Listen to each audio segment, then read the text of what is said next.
I can tell within 30 seconds of talking to someone whether they actually know cars or just own one. It's not about what you drive, it's about what you say when I ask simple questions. Like this: explain why your turbocharged engine needs an intercooler. Not what it does, why it needs one. If you're drawing a blank, you've got some learning to do. If your answer was to cool the air, you are halfway there, but missing the actual engineering reason. After 15 years turning wrenches, I have realized something. Most self-proclaimed car enthusiasts would fail a basic automotive physics test. Let's change that. The technical basics mechanics wish you understood. Torque versus horsepower, what this actually means. Here's the reality from the shop floor. Torque and horsepower are not competing stats. They are describing different things entirely, and confusing them tells me you learned everything from spec sheets. Horsepower is a calculated number. It is torque multiplied by revolutions per minute, divided by 5,252. That is it. What you feel when you stomp the throttle. That is torque. The shove in your back, the force rotating the wheels, pure torque. This matters because customers walk in bragging about peak horsepower numbers while completely ignoring where their torque curve actually lives. A diesel truck making 400 horsepower and 800 pound-feet of torque will feel faster than a sports car making 400 horsepower and 300 pound-feet despite identical power figures. Why? That torque is available at 2,000 revolutions per minute instead of 7,000 revolutions per minute. Racing engineers have a saying: horsepower is how hard you hit the wall. Torque is how far you move it afterward. That is not just clever, it is physics. Peak horsepower sells cars. Torque curves win races. Why premium fuel isn't a power booster? This one costs customers thousands annually, and it drives mechanics insane. Octane rating measures knock resistance, the fuel's ability to withstand compression before igniting. That is it. Higher octane does not mean more energy, more power, or better quality. Regular 87 octane fuel and premium 93 octane fuel contain virtually identical energy content per gallon. If your car is designed for 87 octane, running 93 does absolutely nothing except drain your wallet. The engine computer is not programmed to take advantage of it. You are paying an extra 40 cents per gallon for zero benefit. Now, if your car requires premium fuel, typically turbocharged or high compression engines, and you run regular instead, the NOx sensors detect pre-detonation and the engine control unit pulls timing to protect the engine. You lose power and efficiency. But going the other direction does nothing. We see this constantly. Someone brings in their Camry for service and mentions they only run premium because it is better for the engine. No. You have wasted roughly $1,200 over the past 3 years accomplishing nothing. Heat, the silent killer nobody talks about. Want to know the real performance killer? Not your intake, not your exhaust. Heat. Every engine has an optimal operating temperature range, typically around 195 to 220 degrees Fahrenheit for coolant. Stay in that range. Everything works as designed. Creep above it, and physics turns against you fast. Hotter intake air is less dense, meaning less oxygen per combustion cycle. Less oxygen means less power and increased knock tendency, forcing the engine control unit to pull timing. Your performance modifications become performance losses if they cannot manage heat. This is why we laugh at cold air intakes that suck in hot engine bay air. You have created a warm air intake that costs you power. Real performance requires real cooling. Radiators, intercoolers, oil coolers. The stuff that is expensive and boring, but actually works. Historical knowledge that proves you are not faking. The origins of Gearhead and PETROL. Most people assume these terms are ancient automotive slang. They are not. Gearhead did not enter common usage until the late 1980s, verified through newspaper archives and linguistic research. Before that, you were just a car guy or a mechanic. Petrolhead is British Commonwealth terminology that emerged around the same time. Americans say gearhead because we say gasoline. Brits say petrolhead because they say petrol. Simple as that. But here is what matters. Being a petrolhead, a real one, is not about ownership. It is about wrench time. The mechanics I respect most are not always the ones with the nicest tools. They are the ones who have rebuilt engines in driveways, diagnosed electrical gremlins at midnight, and learned expensive lessons they will never forget. You earned the title through grease under your fingernails, not followers on Instagram. Innovations that changed everything. Real automotive knowledge includes understanding the engineering breakthroughs that made modern cars possible. Not trivia, actual pivotal moments that mechanics still reference. Volvo and the 1959 three-point seatbelt. Engineer Niels Bohlin invented the modern seatbelt design.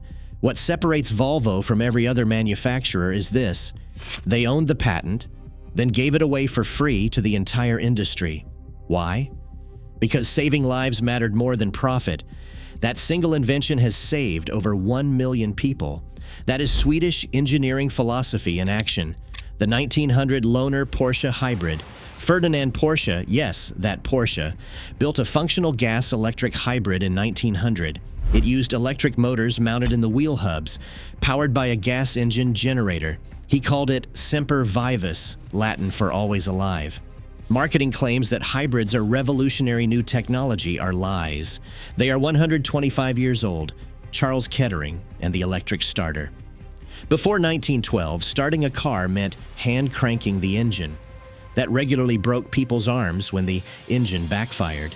Kettering invented the electric starter motor, and overnight, cars became accessible to anyone physically capable of turning a key. He held 186 patents total. The man who eliminated broken wrists from car ownership deserves your respect. Rudolf Diesel's near-death experience. The diesel engine inventor nearly died during development when his 10-foot-tall prototype exploded, permanently damaging his eyesight. His goal was not performance, it was efficiency. He wanted to help small businesses reduce operating costs. Instead, he sparked an industrial revolution. Every semi-truck rolling past your house owes its existence to a man who nearly blew himself up in pursuit of better thermodynamics. Shop floor. Truth, myths, mechanics are tired of debunking. The 200 miles per gallon carburetor conspiracy. Every few months, someone mentions the 200 miles per gallon carburetor that oil companies suppressed. No, stop. This violates physics. Gasoline contains approximately 115,000 British thermal units of energy per gallon. That is physics. You cannot change it. The maximum theoretical efficiency for internal combustion engines, accounting for heat loss, friction, and unavoidable thermodynamic limits, tops out around 37% under ideal laboratory conditions. Real-world driving is closer to 25%. Simple math. Even with perfect efficiency, you would need an impossibly light vehicle with zero aerodynamic drag to approach 100 miles per gallon, let alone 200 miles per gallon. This conspiracy persists because people want to believe in suppressed technology more than they want to understand the laws of energy conversion. The actual limiting factor is not carburetor design, it is chemistry and the laws governing energy conversion. Break-in periods don't matter anymore. Modern engines still need proper break-in. Anyone telling you otherwise has not seen the teardown data. During initial operation, piston rings need to seat against cylinder walls. This process involves microscopic high spots wearing down to create optimal sealing. If you rev limit a new engine immediately, those rings glaze instead of properly seating. The result is reduced compression, increased oil consumption, and shortened engine life. We have compared engines after 100,000 miles, properly broken in examples, versus engines that were not. Compression readings diverge. Oil consumption patterns differ. The first 500 miles determine the next 200,000. Manufacturers include break-in procedures in owner's manuals for good reason. Ignore them at your wallet's expense. You need to change oil every 3,000 miles. This myth originated in the 1970s from quick lube marketing and refuses to die, despite modern oil technology completely changing the equation. Modern synthetic oils contain advanced additive packages that maintain lubrication properties far longer than conventional oils from 5 decades ago. Most manufacturers now recommend 7,500 to 10,000-mile intervals. Some European vehicles stretch to 15,000 miles with proper synthetic oil. The 3,000-mile interval made sense in 1975 with dinosaur juice and primitive engine designs. Today it is environmentally wasteful and financially stupid.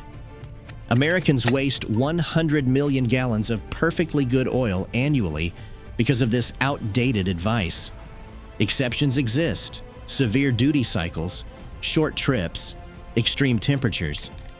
But the blanket 3,000-mile rule is not engineering best practice. It is a marketing tactic to ensure repeat business. Shop floor reality. What broken cars teach us. The cold air intake scam. We dyno test vehicles before and after installing a cold air intake regularly. Most actually lose power because they are sucking in hot engine bay air instead of the factory-engineered cold air routing. That performance upgrade you paid $350 for? You turned your cold air intake into a heat-soaked power killer. Dyno charts do not lie. Why wheel torque specs matter. A customer brought in his truck last month with a vibration at highway speed. A previous shop had tightened the lug nuts with an impact gun on the maximum setting.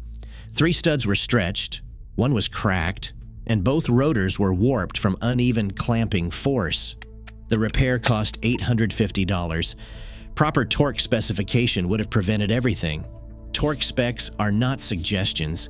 They are calculated engineering values that prevent exactly this type of expensive failure. Stage 1 tunes and warranty voids. Turbocharged engines tuned for more boost and ignition advance fail at predictable intervals.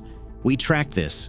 Stock WRXs typically see the first major issues around 150,000 miles. Tuned examples are often below 80,000 miles. You are trading long-term reliability for short-term power gains. That is a valid choice if you understand the trade-off. Most do not. The culture and slang that separate posers from pros. Knowing the language matters because it signals you have spent time in the actual culture, not just watched videos. Slush box, automatic transmission, used by mechanics with a manual transmission preference, though modern automatics are objectively faster. Oil burner, diesel engine. This is respect, not insult, as diesels earn mechanic appreciation for their thermodynamic efficiency and massive torque curves. Hoopty, the beloved beater that refuses to die despite all logic. Every mechanic owns one. Mine is a 1994 Toyota pickup with 340,000 miles. Bondo, body filler for dents and rust. The temporary fix that becomes permanent because nobody wants to pay for proper metal work. Mechanic tight, using an impact gun without thinking. Never do this. Specs exist for reasons measured in fractured bolts and stripped threads. The real test. After 15-plus years wrenching professionally, I have met thousands of self-described car enthusiasts. The ones earning genuine respect are not always driving the most expensive builds. They are the ones who understand why things work, not just what they do. Being a petrol head is not about your modification list, your Instagram following, exhaust volume, or wheel cost. It is about understanding the engineering underneath. It is about respecting the history that brought us here. It is about knowing the difference between marketing claims and thermodynamic reality. It is about being able to diagnose problems, not just describe symptoms. You do not need to know everything in this video to enjoy cars. But if you are claiming expertise at the local meet, if you are calling yourself a petrol head, you better back it up with more than YouTube knowledge and spec sheet memorization. The best enthusiasts I have encountered are the ones who know exactly how much they do not know. They ask questions. They get their hands dirty. They respect the craft. If that is you, welcome to the club. If you are still learning, that is even better. Genuine curiosity beats fake confidence every single time. But if you are faking it with loud exhausts and memorized horsepower figures, we can tell. Every mechanic can tell. And eventually, your engine is going to tell you too, usually at the least convenient moment possible in the most expensive way imaginable. Next time you're in the shop, ask your mechanic about one of these topics. The good ones love talking shop with people who actually want to learn. That is how you become a real petrol head, not through modifications or marketing, but through understanding earned one broken bolt at a time.